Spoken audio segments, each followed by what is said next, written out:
Hi, I'm Sylvia, and I wanted to make a video to document the injury I sustained several weeks ago, an Achilles tendon rupture. And I wanted to document from week 1, which I'm in right now, all the way up to when hopefully I'm able to start riding my bike and running. So with that said, we are going to get started with week 1. Okay, so basically, I'm an avid cyclist, runner. I'm a very active person. So I'm 34. I've never had any type of surgeries. I've maybe had a sprained ankle when I was very young, like 9, but I've never had any surgeries other than my wisdom teeth pulled. So what happened was in December of 2020, I think it was like the 16th, what led to me having my Achilles tear, probably what kind of caused the perfect storm. I'm a police officer, so I was out at the shooting range, and we were grabbing some gear out, and it was very windy. And well, the wind took it upon itself to blow a Connex door. If those of you don't know what it is, a Connex would be something like what you see with the 18-wheeler on the highways, what they carry, those trailers. But it was a very smaller one with the door had to be like this thick. And well, I'm very small. I'm like 5'2", 115 pounds soaking wet. Well, the wind blew that door shut. So the door shut on my right leg, probably about, I'd say like 5 inches up from my heel. Obviously it was painful. I was still able to walk, didn't hear anything, was fine. I was able to carry about my day. Next couple of days, where that door hit me, a very dark bruise, purple, blue, black, everything green, everything you think of, that appeared, which I expected that, right? Your body sustains an injury.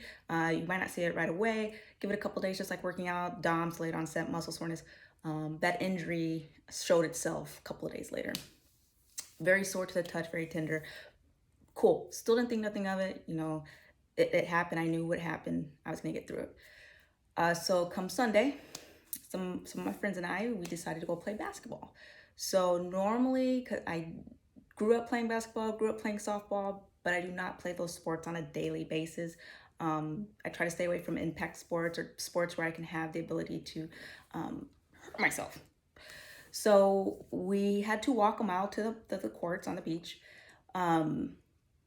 I figured, oh, walking, let me get a fast-paced walk-in. Walking will help at least get the blood flowing. We shot around a little bit. No, I was not doing nothing cool when I ruptured my Achilles. I wasn't crossing nobody up. I was not getting crossed up.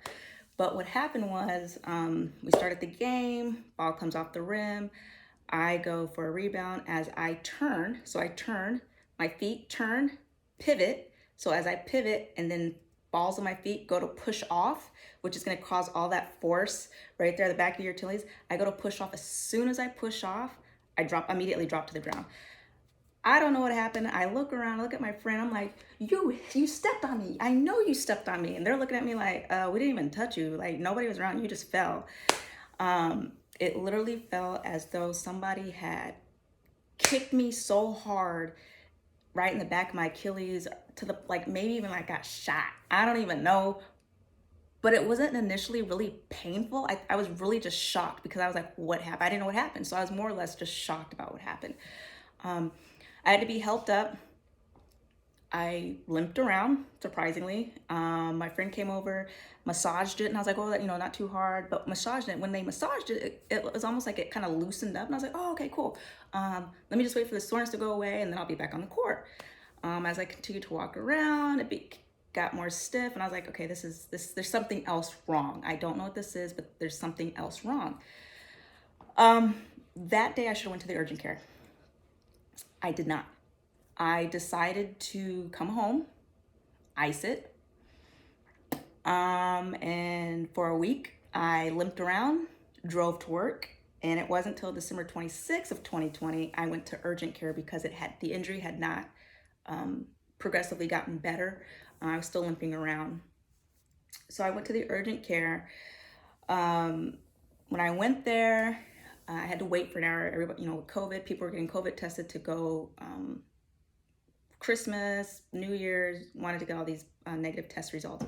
So as I waited for an hour to be seen, for me sitting, everything kind of like pulled at my, like the blood, bruising all of a sudden just appeared, and I hadn't had any bruising. So when I got back there, the doctor walks in, he's like, oh yeah, you're gonna need x-rays. Or I'm like, no, it's nothing wrong with my ankle. I'm touching my ankle. I'm like, see, there's nothing wrong. But I mean, it looks bad. I go, this is where it hurts. So I show him, I point to my Achilles. He's like, oh, you probably tore your Achilles. And I was like, what? So I told him, like, I've been driving, I've been limp walking, I'm not really in any excruciating pain, just sore. So they give me a boot and crutches.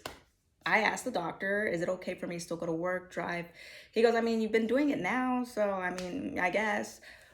But at that point, I didn't understand the importance of really being in that boot with wedges and having my foot at an angle like this. So the Achilles, so when you're like this, your Achilles is stretched, but when you're like this, they come together. That way they could have healed. I didn't know that. So for about 4 weeks, I did not adhere to the proper protocol. The boot was annoying, crutches were annoying. It was just easier and faster for me to get around, limping around. So every now and again I would adhere to it, and then I wouldn't. So then that's when I kind of made another appointment with, after urgent care, I had an appointment with the orthopedic, a general orthopedic. He said the same thing. He ordered an MRI. I got an MRI done. And then it was probably the last week of January, I had so now we're going on like a little over we're going like right at the 4 week, a little over the 4 week. I had a appointment with the orthopedic surgeon. Get there, he takes a quick look at the MRI. Mind you, I don't understand what the MRIs look like. He takes a quick look. He's like, yep, you've got a full Achilles rupture. And I, being as active as I am, I was very devastated. I actually cried. Nobody was there with me with COVID. You couldn't bring family members or anybody with you. So I was really devastated. Never had been this injured before. Plus being a police officer, also being in the military. With this year I'm supposed to be deploying, so there's a lot of things going on this year. So I was really just devastated, didn't know how it was going to affect my life. I had just literally spent $400 on a cycling race in Idaho. That's in September. So a lot of things were just going through my head, and talking with him, it was diagnosed as a chronic Achilles rupture due to the fact that I had waited so long to get the injury seen, fixed. So it was now a chronic injury. So from that, I scheduled surgery. So the surgery was scheduled quickly, which was, I was actually pretty shocked. I had surgery the following week on February 3rd. So some things I wish I would have known before going into surgery and during and after. Again, this is my first ever surgery to a major surgery for me, to my body. In my mind, I just quickly wanted to get the issue resolved, fixed, so that I can be back on my feet and active and not be dependent and need help from people. But, sometimes our body tells us things when we need to slow down and when we do need help from people. So, and close friends and family. So that's, my mind was like, yep, you're going to do my surgery. Let's schedule it. Let's get this done. The first thing I wish I would have done was did my research on surgeons, orthopedic surgeons. Not saying that my surgeon was bad, or that he, I don't even know if he did a bad job yet, because as you can see in the camera, I'm still 1 week after the surgery. But I wish I would have did more research on the different types of surgeries that you can get done on your Achilles. There's 3 types: open, I believe it's like a precutaneously, and then it's like a mild incision, or like a mid open or something like that. I had the open done, so that's really literally where they're making the line down the back of your Achilles, going to the sheath, and then stitching it back together. I wish I would have known about those and just kind of did more research on an orthopedic surgeon to make sure, was he the right person for my injury. One thing that I do recommend before your surgery: talk to people, friends, family, that have had orthopedic surgery before. One great example I got from a coworker who actually blew out his whole entire knee, that I would have known, is after the surgery, he started taking supplements. And I'll go into those just in a little bit of what I'm taking to help myself recover a little quicker and to help the joints and the ligaments and things like that recover a lot quicker. So I was informed about that. I was informed about when you go to physical therapy, if you do not let them know, so the physiotherapist, if you do not let them know, hey, I am an active 34-year-old woman, not a sedentary, very active, they're going to put you on an average plan. For me, I was a Division I softball player, very active, workout religiously. I don't want to be put on an average 34-year-old female physiotherapy program. I'm going to be put on a collegiate program. I want to get this injury to recover as quick as possible, safe as possible, but where I can hopefully be back on my feet within 4 months, doing what I love.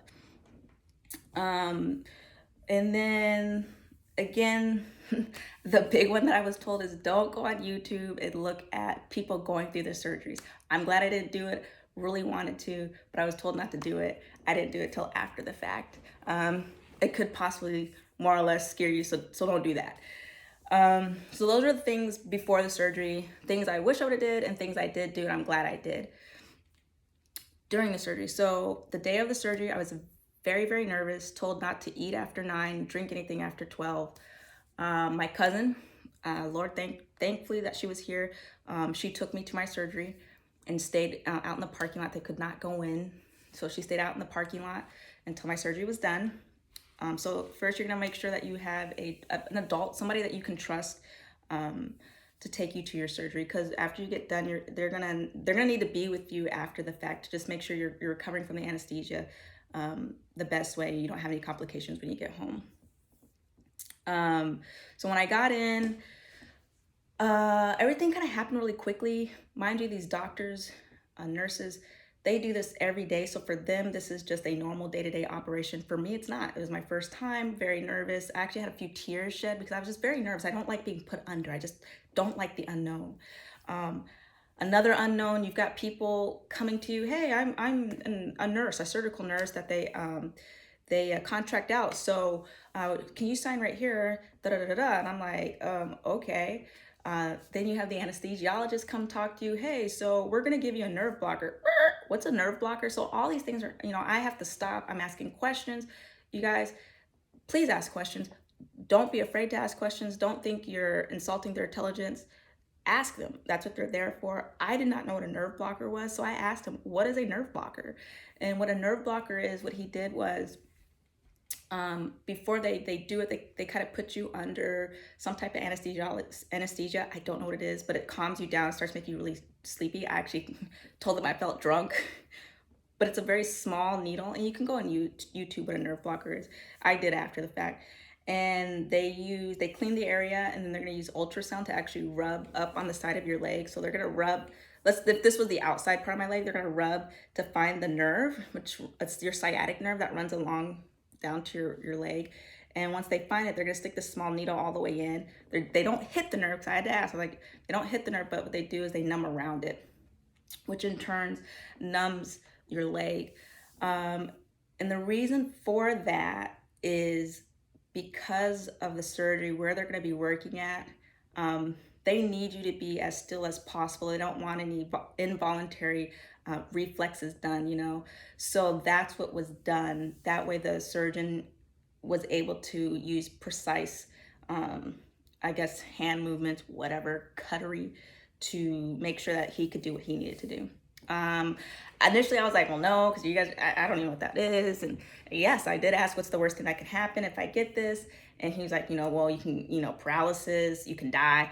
I just really want to know. And I told him I appreciated him letting me know, because if you would have told me, oh, we do this all the time, nothing will happen, and I'm think you're lying to me. So I do recommend the nerve blocker. It does suck after the fact, but I'll get to that. But I do recommend the nerve blocker. The surgery lasted, I got in the room. I don't even remember them putting the nerve blocker in. I just remember him cleaning it, and then I was out. I just remember I was out, and then I woke up. Well, I was out for probably about 3.5 hours. The surgery was I think I asked the nurse, it was about 2 hours.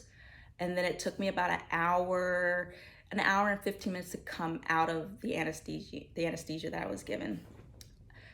When 99% of the time when they do this Achilles surgery, even when you go on YouTube, you're going to be put on your stomach because the doctor needs to be able to get to your Achilles. Because of the way you're going to be put on your stomach, the anesthesia that they give you, they actually have to put a breathing tube into your throat to assist you so that you can breathe. And it's due to the fact that you're on your stomach. So when I woke up, my throat was very scratchy, sore. I'd say a day or two, felt like, mucus and stuff I was coughing up. And that was just from being incubated with the breathing tube. And so waking up, groggy, dizziness. The nurse had to help me get back dressed. And this is considered an outpatient process. So you're in and you're out within about 4 hours. As soon as they're able to they have to monitor you, make sure you come out safely.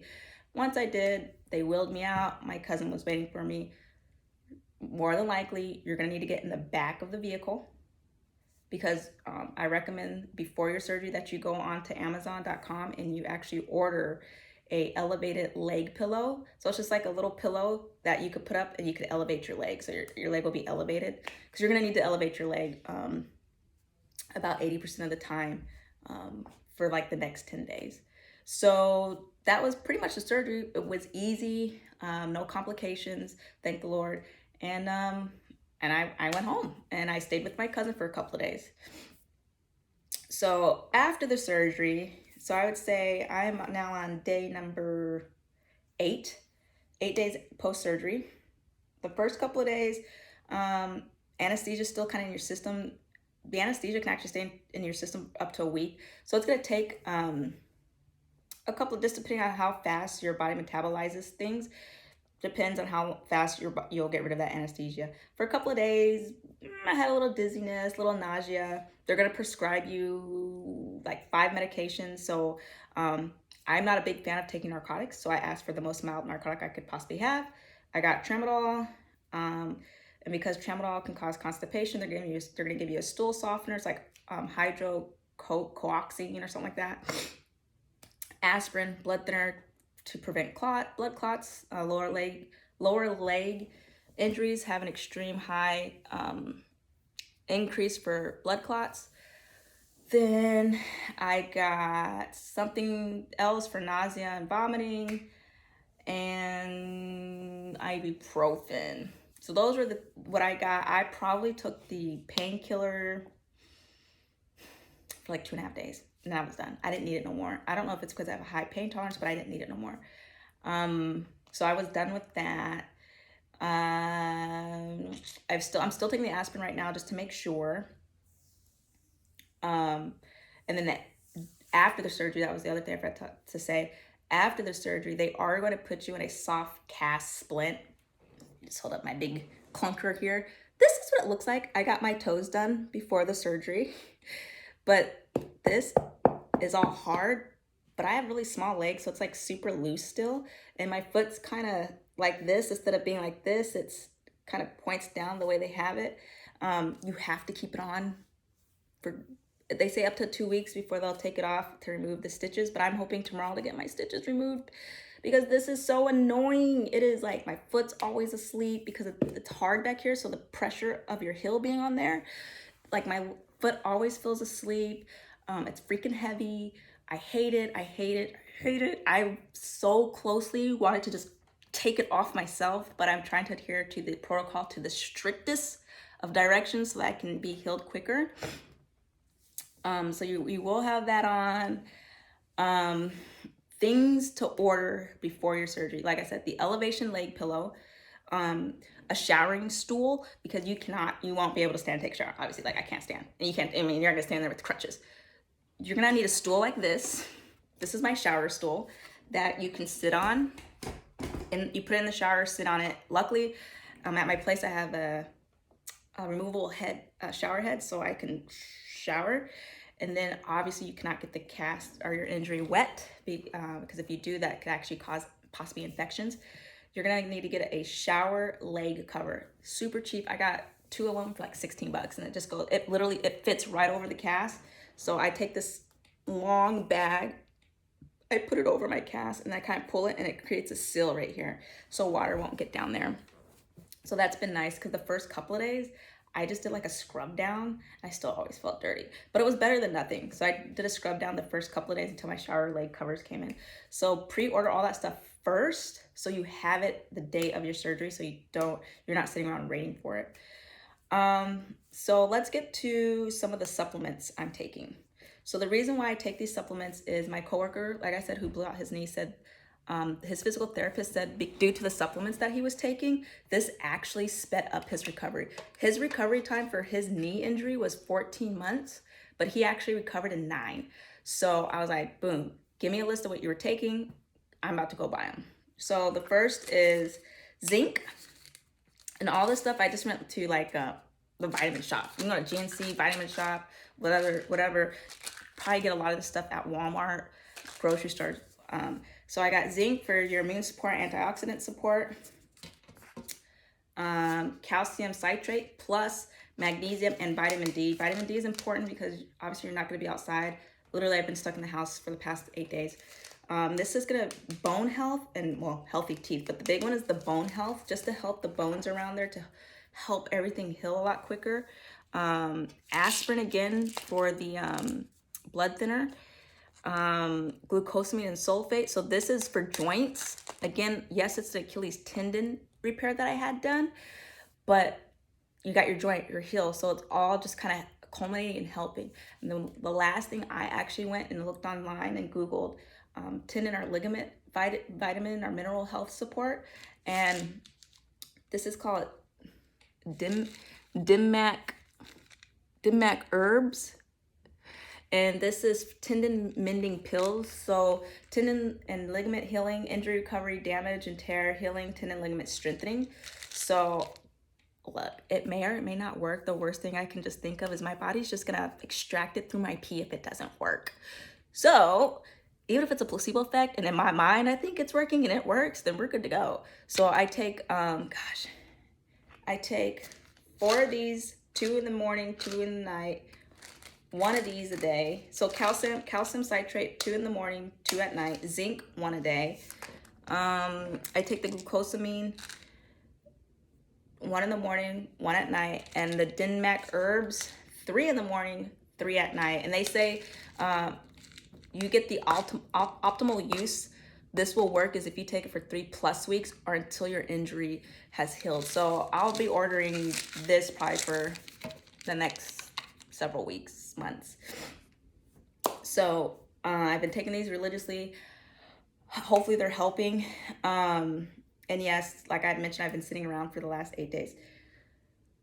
After surgery, it is non-weight bearing. Everybody's different. I had a high grade partial Achilles tear. Order your radiology and MRI documentation and CD so that you can look at them. The radiologist pretty much said my Achilles was hanging on by a few strands. So I was very close to a full rupture. I was still walking around. I didn't have much pain. I also had muscle strain, edema, and swelling, which is normal for that type of injury.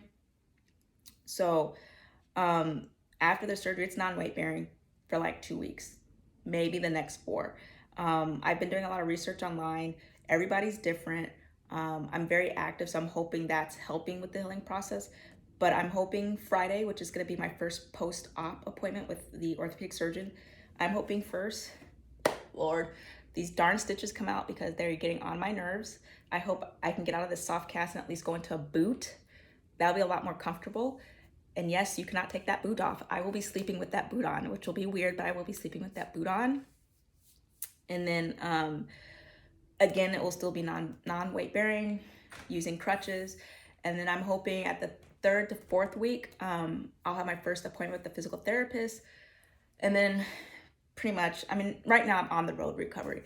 And then hopefully, I've heard acupuncture, so that's something I'm also going to look into to help break down the scar tissue. So I don't have regardless, my Achilles tendon is probably going to be a little thicker than my left foot because my rupture happened on my right foot. So I want to decrease the amount of scar tissue as possible. And I know my Achilles won't be 100%, but I want to get it as close as possible. And then once I'm able to start running, cycling, hiking, I'm probably always going to do some either kineso tape or some type of support, just to make sure I don't injure it again, because I guess it will be a little bit more weaker than the left, but I just don't want to re-injure it. I don't want to go through another surgery again. I just don't like surgeries at all. Um, and like I said, after the surgery, for the first 10 days, you're going to be sitting around. I actually had to take another week off of work. No driving. I've had to have my groceries delivered to me through it's like Instacart app from the grocery store. It's just really difficult getting around. I've actually been laying out here on the couch because I have TV. It's just easier to get around. I have a big, huge list of movies. I'm trying to catch up on other work, and just doing research. And obviously now I can focus on hopefully getting my YouTube videos back out and going. I was doing videos. I think I only have like 8 videos with cycling and riding. That's my big thing. And this injury is very devastating to me. My mom knew it was. When I called her and told her I was going to have surgery, I cried. I just don't like being dependent on people, especially being far away from my family. I've had to depend on my cousin, and bless her. And I'm glad she was out here to help me. But just remember, you're going to get through it. Be positive. Find ways to focus your mind on start focusing on things. Okay, when I return, this is what I'm going to do. And then my big focus initially, I told myself, I was like, man, I don't think I'm going to be able to do my race in September. I'm just not going to be able to do it. It's a 200-mile cycling race in Idaho, over a course of 3 days. And I was like, I'm supposed to be like, I should be like in my training right now. We're in February. So I was like, no, you know what? I'm going to do this race. I'm going to finish this race, and I'm going to be competitive. So that's what I'm going to do. And find that goal, something for you to reach and touch, and you aim for that goal. Don't get yourself depressed or down, because these things happen. So,